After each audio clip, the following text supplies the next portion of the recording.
For mountain bikers, trails are more than just tracks. For some it's a connection to the land, their sanctuary.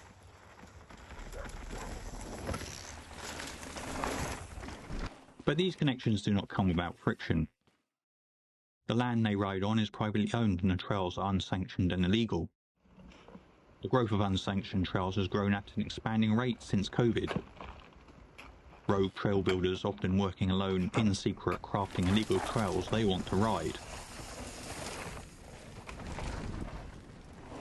After time though, the builders have moved on. Some trails fall into decay while others become renowned for their flow, features or views, bolstered by media whispers as rides to aspire to. Those subsequent riders do not care if they're illicit or not. They just want to enjoy the moment. Historically, the landowners would prefer the trails did not exist and the mountain bikers did not come. So who are these people who are dedicating their time to maintaining these trails? If you're coming down the fast line, off the rock, and then...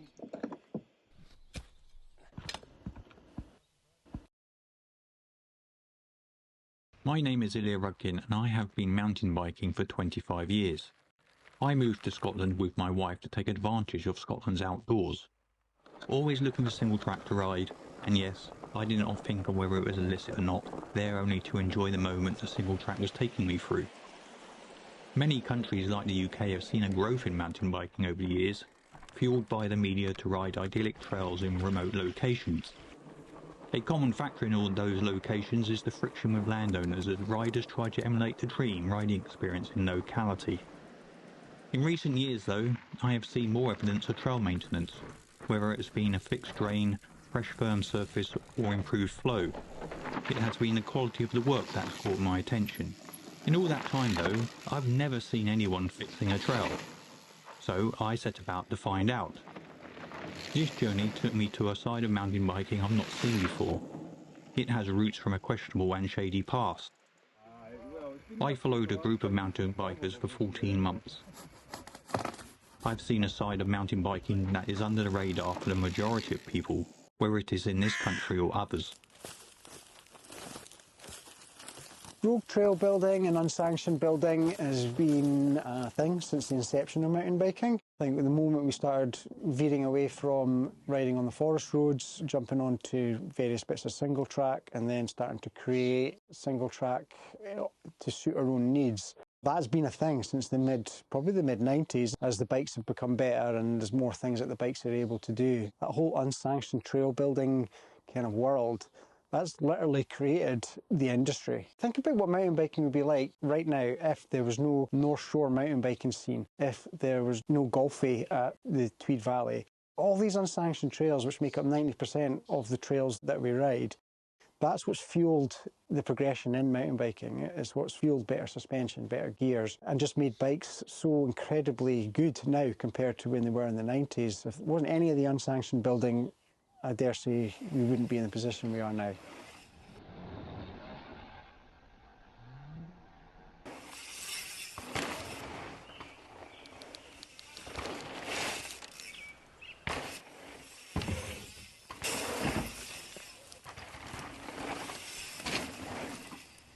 Mike, Aaron and Graham were once rogue trail builders.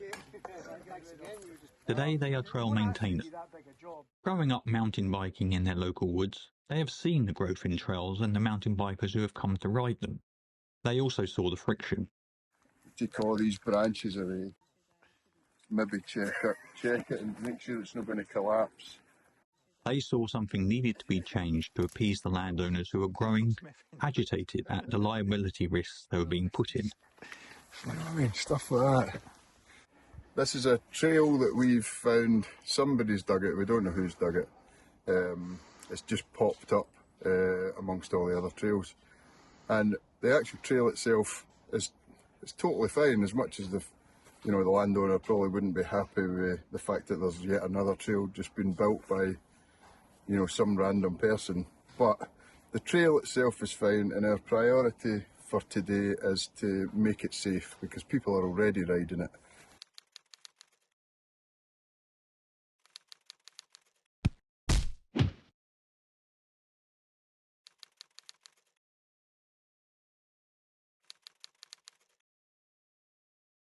what FLS want is a managed, sustainable network of trails in a woodland, and we don't want proliferation of trails. You know, we want that trail network to stay there and to be safe and to not conflict with any of our operational activities or our wildlife or heritage.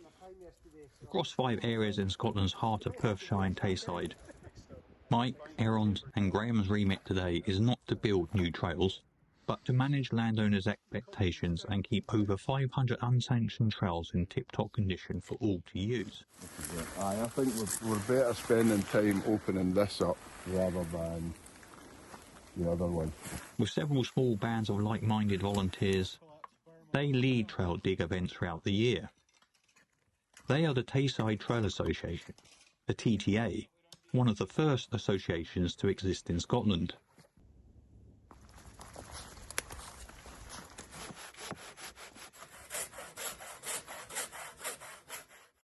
Since 2020, liaising with development mountain biking in Scotland, using best practices, they have slowly but surely gained the trust of landowners for the benefit of all mountain bikers. Their hours of toiling with basic tools goes unnoticed. No one stops. Sometimes appreciated by the occasional rider or holler. Hey.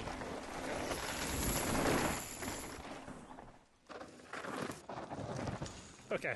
Whew. Wow. Some say that unsanctioned trails only exist because of the unmet demands or needs of some riders. How do you feel about road trail builders?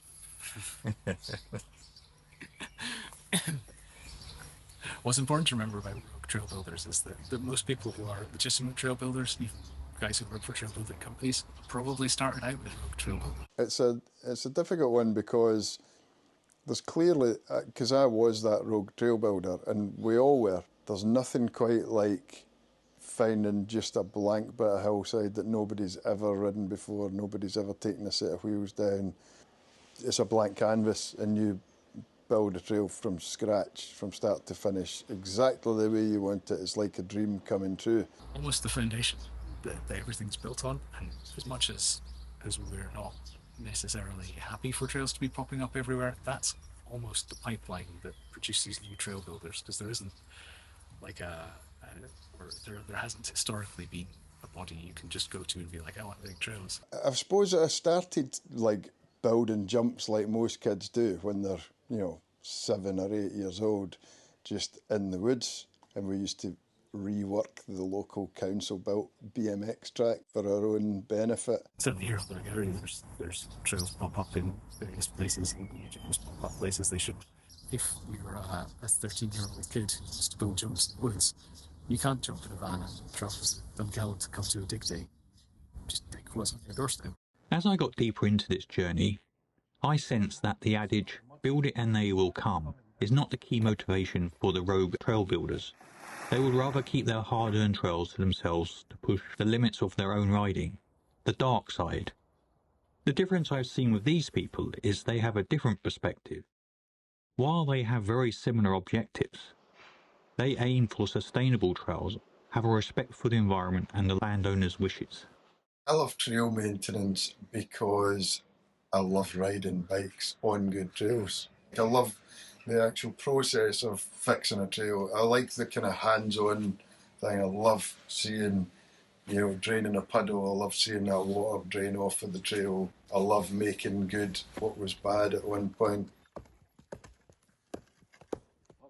But actually, it all just comes down to the fact that I love riding my bike on good trails. Simple as that, really. Bit of a weirdo, and I like the hard work of it. The winter just passed was 300 hours of my time. Just making it look inviting. You look at a picture of the trail afterwards and oh man, I would love to ride down that. It looks fantastic. They're getting up at 8 in the morning, heading off to the woods for 9 and coming back at 4 or 5 depending on when it got dark. I love sorting puddles out. I love just getting my trenching hoe and taking the side off of the trail and watching that water escape from the trail, and then I'll, get some stone and I'll build it up and there's no longer a puddle there. Equally, if I'm hearing reports from from Forestry and Land Scotland and some of their land managers, things we've done around reporting around storm damage and how that's impacted into their workflows and then how they've approached things. That's pretty satisfying as well. When people at work ask what I do when I'm not mountain biking, Oh, how do you describe that to other people? I mean, So when other people ask what you do for... it's just such a ridiculous thing to try and explain to people that you go into the woods with a bunch of other people and scratch these wee trails in. And it ticks so many boxes for me. It ticks the fact that I'm outside in nature. That alone, through the winter time, is a game changer for your happiness. cut branches back, and what, you do that for free, and what, you don't own the land.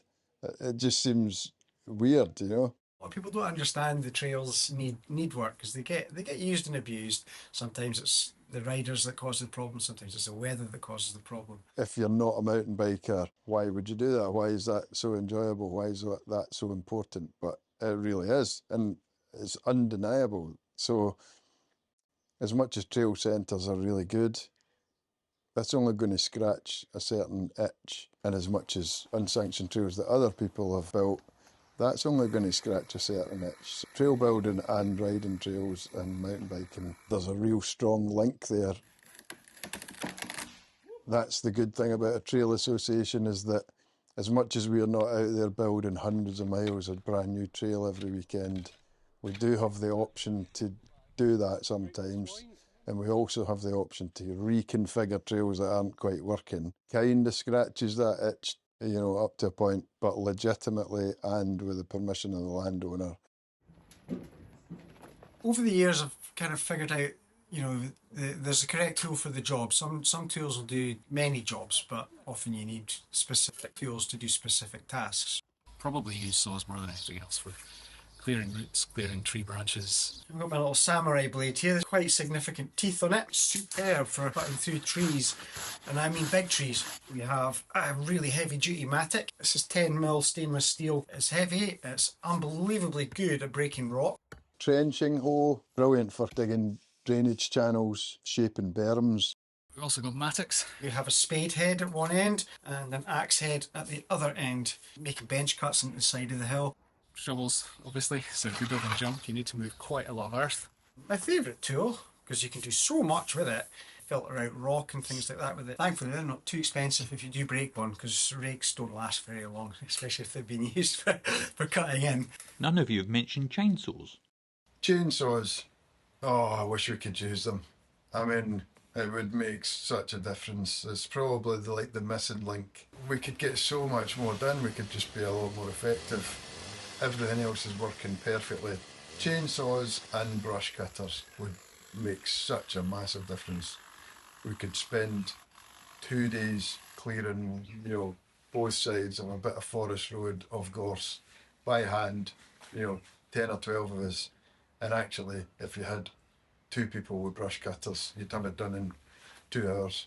For the Trail Association to be using chainsaws, even though it's a volunteer group, you need to have the correct tickets for it. So if something were to go wrong, then the HSC would come down like a ton of bricks. So the safest and easiest thing basically is for the Trail Association not to involve themselves with chainsaws. It would be nice to have a situation in the future where if we had large areas of wind blow, we could contract people to clear those for us. In the morning of January 25th, 2025, a sting jet develops over Ireland. Storm Iowyn, a Category 3 hurricane equivalent, hits Ireland, then the central belt of Scotland. The first ever red warning, a danger to life, is announced in the UK. Record-breaking winds. That red level warning is going to cover vast swathes of the country, the entirety of the central belt.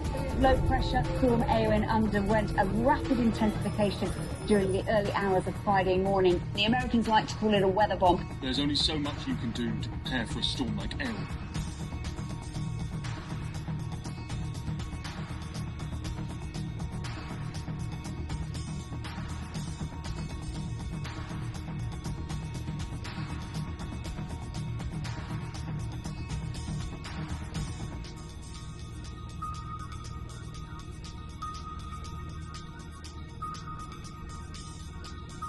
Trail associations coordinate reports sent in. Landowners are notified. The removal of wind-blown trees is hazardous. It may not be practical depending on the landowner's choices. Some areas may never return to what they were. The trail associations immediately get to work fixing the trails where possible. Identified trees are left to the chainsaw contractors. Trails are restored or rerouted. To quote Aaron, "If I were to ring up Forestry Land Scotland a few years ago and ask them to remove some trees for us, we would just been ignored. Today we can have trees removed. A brilliant situation to be in." I subsequently set out to get the perspective of a landowner and their relationship with the TTA. What was their reaction to mountain bikers now asking if they could maintain the illicit trails they had built? I mean, Forestry Land Scotland and Forestry England are well known for their mountain bike trail centres, but sitting alongside the mountain bike trail centres there is still groups of mountain bikers who aren't that interested in riding those trails and want to build their own trails in the woods and ride those instead because they can make them their own. You know, digging trails is a big part of, you know, mountain bike culture. So we know about these trails because we find them when we're doing our harvesting operations. Eventually got to the point where we sort of decided we need to find out where these are because we recognise that some of these trails were becoming a bit of a liability. And we actually, in this area, we did do a big survey to find out where these trails are, and we reckon we had about 700 plus kilometres of wild mountain bike trail. When you sort of think about it on that scale, and you think of landowners and the liabilities that come with those trails, you have a bit of a panic, you know, we need to do something about this. So actually, having the Trail Association guys come along and be able to foster those relationships with the mountain bikers themselves and be able to have those upfront conversations about, well, why is this trail a problem for us? You know, is it because it's in the wrong place, or does it affect this? And be able to, you know, essentially teach these guys as to what the issue is from the landowner perspective, then that's really good. So having a trail association come along and form is a brilliant thing, you know, because it gives us a direct connection into the mountain biking community. You know, we have a set of guys who know exactly what they're looking at and where the issues can lie, and that makes it much easier as a landowner to be able to then manage those issues going forward. So I think storms in particular have always been part of the way, the cycle of trails. The trails get built, storms come along, destroy those trails, and then trails get rebuilt either somewhere else or rebuilt around where the storm damage is. So having a trail association, it's basically a vehicle to mobilise everybody to help. The main take away from, you know, the last few years is that our relationship with landowners is a lot better, especially in terms of Forestry and Land Scotland. They're so helpful. The downhill tracks, for instance, at Pitmedden, there were about 40 trees down across the 15 trails. So every trail was blocked. We managed to reopen them within the space of a week through a concerted effort. Things that we just couldn't do. We're just not trained for that. We don't have the equipment. One tree, there was no danger that we could have removed ourselves. Through the work that we'd done, Forestry were quite impressed, came in and dealt with that tree for us within a week, had been notified. That would only have happened as a trail association working together. And that gives you an opportunity to do things maybe slightly better. Maybe there was a section that didn't flow quite right, and maybe something didn't drain quite right, or just maybe wasn't a lot of fun. So we can sometimes use storms to tweak things and work around the storm damage a bit more effectively. So there's trails that have survived these storms that would be gone forever, without exaggeration. That's just the fact.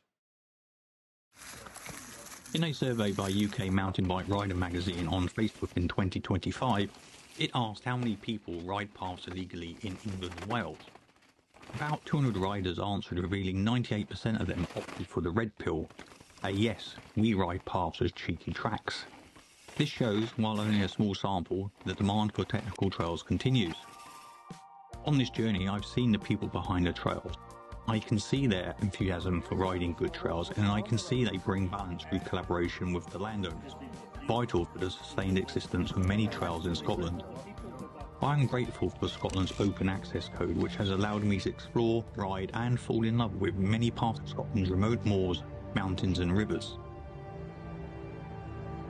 In the back of my mind though, what if there is a pivotal event that disrupts all this? A tipping point, such as the incident where a rider broke 3 ribs and a vertebrae on a road trail in woods just a few miles from my home. It felt like a pivotal moment. What would the landowner do now? At another local wood close to me, all the trails I loved to ride there are now gone, destroyed by successive storms and the subsequent harvesting of the wind-blown trees. However, someone, though I do not know who, is starting to build trails there again. Trails, like plants, are starting to reappear. It has been seen even with a trail association in place, it does not stop road trails popping up. As long as there are new mountain bikers, a desire to ride something challenging locally, road trails will continue to emerge, to satisfy that certain itch. Maybe by word of mouth, it will bring about its popularity or its demise. I may never know who those road trail builders are, but I will continue to ride their trails.